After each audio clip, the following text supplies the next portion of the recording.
இன்னைக்கு நான் மீட் பண்ற நிறைய இன்வெஸ்டர்ஸ் காமனா கேட்கிற கேள்வி என்னன்னு பாத்தீங்கன்னா, எனக்கு ஏஜ் 40 இயர்ஸ் ஆயிடுச்சு, இது வரைக்கும் பெரிய லெவல்ல இன்வெஸ்ட்மெண்ட் எதுவும் பண்ணல, இன்னும் 10 to 20 இயர்ஸ்க்குள்ள ஒரு மிகப்பெரிய கார்பஸை கிரியேட் பண்ண முடியுமான்னு கேட்கறாங்க. முதல்ல பட்ஜெட்டிங் பண்ணணும், வான்ஸ்க்கு எவ்வளவு செலவு பண்ணணும், நீட்ஸ்க்கு எவ்வளவு செலவு பண்ணணும், இது போக உங்களால சர்ப்ளஸ் மணி எவ்வளவு இருக்குன்னு பார்த்து நீங்க இன்வெஸ்ட்மெண்ட்டை ஸ்டார்ட் பண்ணும்போது தான் உங்களோட ஃபினான்ஷியல் கோல்ஸை அச்சீவ் பண்ண முடியும். ஹெல்த் இன்சூரன்ஸ் பாலிசி நீங்க ஸ்டாண்டர்ட் ஹெல்த் இன்சூரன்ஸ் பாலிசியை அப்ளை பண்ணி வச்சுக்கணும். உங்க கம்பெனி கவரேஜ் மட்டும் டிபெண்ட் பண்ணாம அடிஷனல் கவரேஜ் கண்டிப்பா தேவை. ஸோ நீங்க ஏஜ் 40ல இன்வெஸ்ட்மெண்ட் ஸ்டார்ட் பண்றீங்க, 5% ஸ்டெப் அப்போட இன்வெஸ்ட் பண்றீங்க, 13% ஃபண்ட் பெர்ஃபார்ம் பண்ணும்போது இந்த 25,000 rupees மந்த்லி எஸ்ஐபி டோட்டலாக க்ரோ ஆயிருக்க வேல்யூ 3.55 crores.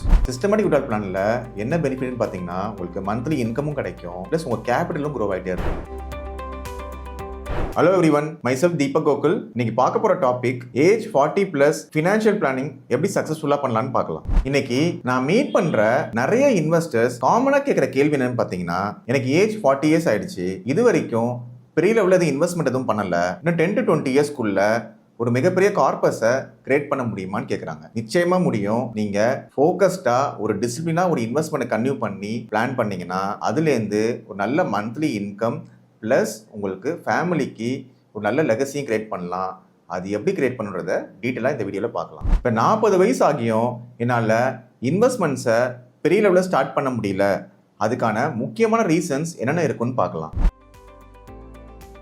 ப்ராப்பரான ஃபினான்ஷியல் பிளானிங் பண்ணாதது தான். அதாவது நீங்கள் ஃபினான்ஷியல் பிளானிங் பண்ணாமல் உங்கள் எக்ஸ்பென்சஸை ட்ராக் பண்ணாமல் நீங்கள் எக்ஸ்பெண்டிச்சரை அதிகமாக பண்ணும்போது உங்களுக்கு இன்வெஸ்ட்மெண்ட்டுக்கு கான்சென்ட்ரேட் பண்ண முடியாமல் போயிடும். ஸோ நீங்கள் இன்வெஸ்ட்மெண்ட் ப்ராப்பராக பண்ணணும் அப்படின்னா முதல்ல பட்ஜெட்டிங் பண்ணணும், வான்ஸ்க்கு எவ்வளோ செலவு பண்ணணும், நீட்ஸ்க்கு எவ்வளோ செலவு பண்ணணும், இது போக உங்களால் சர்ப்ளஸ் மணி எவ்வளோ இருக்குன்னு பார்த்து நீங்கள் இன்வெஸ்ட்மெண்ட்டை ஸ்டார்ட் பண்ணும்போது தான் உங்களோட ஃபினான்ஷியல் கோல்ஸை அச்சீவ் பண்ண முடியும். இன்னைக்கு நிறைய பேர் இஎம்ஐ பார்த்தீங்கன்னா மந்த்லி சேலரிலேருந்து 60 to 70% பே பண்ணுறாங்க. இதில் மேஜராக home loan, credit cards, other லோன்ஸ்க்காக அவங்க இஎம்ஐ பே பண்ணுறாங்க. ஸோ இந்த இஎம்ஐயை நீங்கள் ரெடியூஸ் பண்ணிங்கன்னா உங்களால் அதர் ஃபினான்ஷியல் கோல்ஸ்க்கும் பிளான் பண்ண முடியும். நீங்கள் ஆல்ரெடி ஏதாவது இன்வெஸ்ட்மெண்ட் ஸ்டார்ட் பண்ணியிருப்பீங்க, உங்களோட மெடிக்கல் எமர்ஜென்சிக்காக அந்த மணியை விட்ரா பண்ணியிருப்பீங்க, இல்லை சில பேர் ஷார்ட் டேர்ம் கோல்ஸ்க்காக அந்த மணியை விட்ரா பண்ணி யூஸ் பண்ணியிருப்பாங்க. ஸோ அப்படி பார்க்கும்போது உங்களால் மிகப்பெரிய கார்பஸ் எதுவும் கிரியேட் பண்ண முடியாது.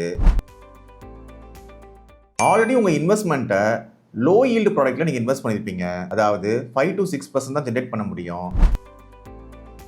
நீங்கள் லிக்விடிட்டி இல்லாத அசட் கிளாஸில் நிறைய மணியை இன்வெஸ்ட் பண்ணியிருப்பீங்க, அதனால அதர் அசட் கிளாஸில் உங்களால் கான்சென்ட்ரேட் பண்ண முடியாமல் போயிடும். எக்ஸாம்பிள், ரியல் எஸ்டேட் எடுத்துட்டிங்கன்னா நீங்கள் நிறைய மணி இன்வெஸ்ட் பண்ணணும், இந்த லாங் டேர்ம் ஹோல்ட் பண்ணவும் செய்வீங்க, லிக்விடிட்டி இருக்காது.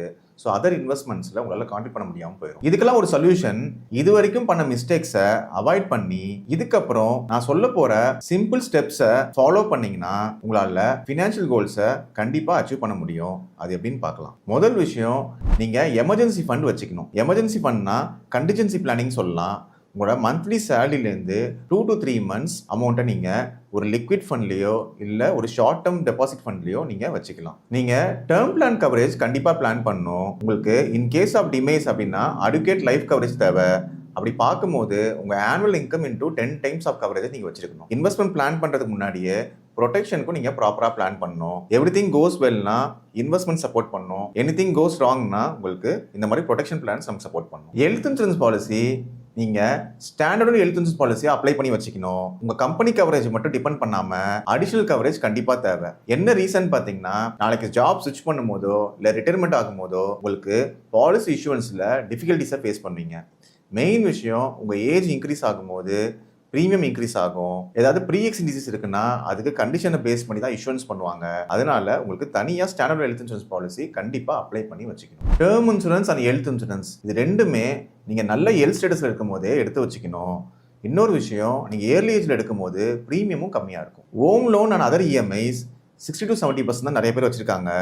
ஸோ உங்கள் மந்த்லி சேலரிலேருந்து 30 to 40% வச்சுக்கிட்டிங்கன்னா உங்களால் அதர் இன்வெஸ்ட்மெண்ட்ஸ்லையும் கான்சென்ட்ரேட் பண்ண முடியும்.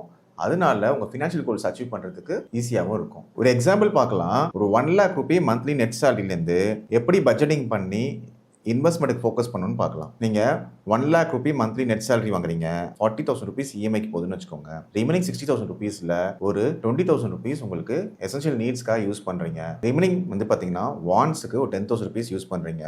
வான்ஸ்ன்னு வரும்போது நீங்கள் எக்ஸ்பெண்டிச்சரை பார்த்து பண்ணணும். இன்னைக்கு எல்லாத்துலேயுமே வந்து பார்த்தீங்கன்னா சின்ன சின்ன பே லெட்டர் ஆப்ஸ் இருக்குது. நிறைய இஎம்ஐயை வந்து ஈஸியாக பர்ச்சேஸ் பண்ணுறதுக்கு நிறைய ஆப்பர்ச்சுனிட்டிஸ் இருக்குது. ஸோ வாண்ட்ஸ்னு வரும்போது நீங்கள் ஒரு பிளான் பண்ணி அது ரெக்குயர்மெண்ட் இருக்கான்னு பார்த்துட்டு வாங்குறது பெட்டராக இருக்கும். ஸோ அதில் ஒரு 10,000 rupees நீங்கள் ஸ்பெண்ட் பண்ணுறீங்கன்னு வச்சுக்கோங்க.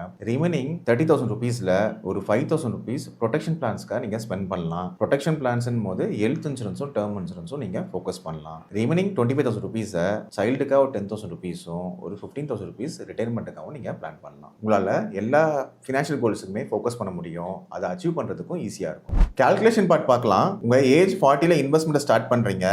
நீங்கள் கன்சிஸ்டண்ட்டாக உங்கள் இன்வெஸ்ட்மெண்ட்டை ஒரு 5% ஸ்டெப் அப்பாக இன்க்ரீஸ் பண்ணி 20 இயர்ஸ்க்கு இன்வெஸ்ட் பண்ணும்போது உங்கள் கார்பஸ் எவ்வளோ க்ரோ ஆகிருக்கும், அதுலேருந்து மந்த்லி இன்கம் எவ்வளோ வாங்கலாம் அப்படின்றத பார்க்கலாம். இந்த 25,000 rupees மந்த்லி எஸ்ஐபியை எதில் இன்வெஸ்ட் பண்ணலான்னு பார்த்தீங்கன்னா ஒரு 5 ஃபண்ட்ஸாக ஸ்ப்ளிட் பண்ணி நீங்கள் இன்வெஸ்ட் பண்ணலாம். ஒரு index fund, flexi cap fund, small cap fund, அந்த மாதிரி ஒரு 5 டைப் ஆஃப் ஃபண்ட்ஸில் நீங்கள் ஸ்ப்ளிட் பண்ணி இன்வெஸ்ட் பண்ணலாம். அப்படி ஸ்ப்ளிட் பண்ணி இன்வெஸ்ட் பண்ணும்போது ஆவரேஜ் ஃபண்ட் பெர்ஃபார்மன்ஸ் 15% வரைக்கும் நம்ம எதிர்பார்க்கலாம். Assume rate of return 13% fund perform பண்ணும்போது உங்களுக்கு என்ன ரிட்டர்ன்ஸ் கிடைச்சிருக்குன்றது பார்க்கலாம். ஸோ நீங்கள் ஏஜ் 40ல் இன்வெஸ்ட்மெண்ட் ஸ்டார்ட் பண்ணுறீங்க, 5% ஸ்டெப் அப்போட இன்வெஸ்ட் பண்ணுறீங்க, 13% ஃபண்ட் பெர்ஃபார்ம் பண்ணும்போது அந்த 25,000 rupees மந்த்லி எஸ்ஐபி டோட்டலாக க்ரோ ஆயிருக்க வேல்யூ 3.55 crores. இந்த 3.55 crores எடுத்து நீங்கள் மந்த்லி சிஸ்டமேட்டிக் விட்ரால் பிளானுக்கு மாற்றலாம். மந்த்லி சிஸ்டமேட்டிக் விட்ரால் பிளானுக்கு மாற்றும் போது உங்களுக்கு பேலன்ஸ் ஃபண்டுக்கு மாற்றிக்கலாம். பேலன்ஸ் ஃபண்டில் உங்களுக்கு ஆவரேஜாக 11 to 12% ரிட்டர்ன்ஸ் எதிர்பார்க்கலாம். அப்ராக்சிமேட்டாக 11% ஃபண்ட் பெர்ஃபார்ம் பண்ணும்போது உங்களுக்கு என்ன ரிட்டர்ன்ஸ் கிடைக்கிறது பார்க்கலாம். 3.55 crores நீங்கள் சிஸ்டமேட்டிக் விட்ரால் பிளானில் மாற்றிட்டீங்க. அதுலேருந்து மந்த்லி இன்கம்மாக உங்களுக்கு பெர் மந்த் 2 lakhs ஸ்டார்ட் பண்ணுறீங்க. அதாவது ஃபர்ஸ்ட் இயர் நீங்கள் இன்வெஸ்ட் பண்ணி நெக்ஸ்ட் மந்த்லேருந்து 2 lakhs rupees நீங்கள் இன்கமாக வாங்குறீங்க. செகண்ட் இயர் ஸ்டார்டிங்கில் உங்களுக்கு 2,10,000 rupees வாங்குறீங்க. தேர்ட் இயரில் 2.20 lakhs இன்கம் வாங்குறீங்க. அது மாதிரி எவ்ரி இயர் ஆன் இயர் நீங்கள் 5% இன்கம் இன்க்ரீஸ் பண்ணிட்டே வரீங்க. ஸோ ஏஜ் 60ல் 2 lakhs இன்கம் வாங்கிட்டு இருக்கீங்க. உங்களோட லெகசி வந்து பார்த்தீங்கன்னா 3.55 crores இருக்குது. இதே உங்கள் ஏஜ் 65ல் பார்த்தீங்கன்னா 2.55 lakhs உங்களுக்கு மந்த்லி பென்ஷன் வாங்குறீங்க. உங்களோட லெகசி 4.28 crores இருக்கு. ஏஜ் 70ல் பார்த்தீங்கன்னா 3.25 lakhs மந்த்லி இன்கம் வாங்குறீங்க. உங்கள் லெகசி 5 crores இருக்கு. சிஸ்டமேட்டிக் விட்ரால் பிளானில் என்ன பெனிஃபிட்னு பார்த்தீங்கன்னா உங்களுக்கு மந்த்லி இன்கமும் கிடைக்கும், ப்ளஸ் உங்கள் கேபிட்டலும் க்ரோ ஆகிட்டே இருக்கும். நீங்கள் ஏஜ் 40ல் இந்த மாதிரி இன்வெஸ்ட்மெண்ட்டை ஸ்டார்ட் பண்ணி ஒரு 25,000 rupees monthly SIP plus step அப்பாக பண்ணும்போது உங்களால் 3.5 crores கார்பஸ் 60 ஏஜில் கிரியேட் பண்ண முடியுது.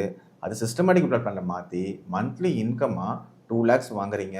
Every year on year step அப்பாக 5% இன்க்ரீஸ் பண்ணுறீங்க. அப்படி இன்க்ரீஸ் பண்ணும்போது உங்களுக்கு ஒரு மிகப்பெரிய கார்பஸும் கிரியேட் பண்ண முடியுது. மந்த்லி இன்கமும் every year on year increase பண்ணி வாங்கிக்க முடியுது.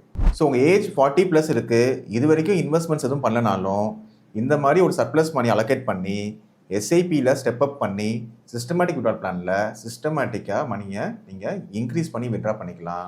அப்படி பண்ணும்போது ஒரு மிகப்பெரிய கார்பஸும் கிரியேட் பண்ண முடியுது. மந்த்லி இன்கமும் உங்கள் ரிட்டைர்மெண்ட்டுக்காக நீங்கள் கிரியேட் பண்ண முடியும். உடனே சர்ப்ளஸ் பண்ணி அரைவ் பண்ணி உங்கள் இன்வெஸ்ட்மெண்ட்டை ஸ்டார்ட் பண்ணுங்கள். ஆல்ரெடி என் சேனலில் என்பிஎஸ் ப்ளஸ் மியூச்சுவல் ஃபண்ட் ரெண்டுத்தையும் கலந்து இன்வெஸ்ட் பண்ணும்போது ரிட்டைர்மெண்ட்டுக்கு எப்படி பிளான் பண்ணலாம் அப்படின்னு சொல்லி வீடியோ கொடுத்துருக்கேன். டிஸ்கிரிப்ஷனில் அந்த லிங்க்கும் கொடுக்குறேன். உங்களுக்கு ரிட்டைர்மெண்ட் பற்றி டீட்டெயிலாக தெரியும்னா அந்த வீடியோ பாருங்கள். Myself Deepak Gokul, certified chartered wealth manager. Thank you.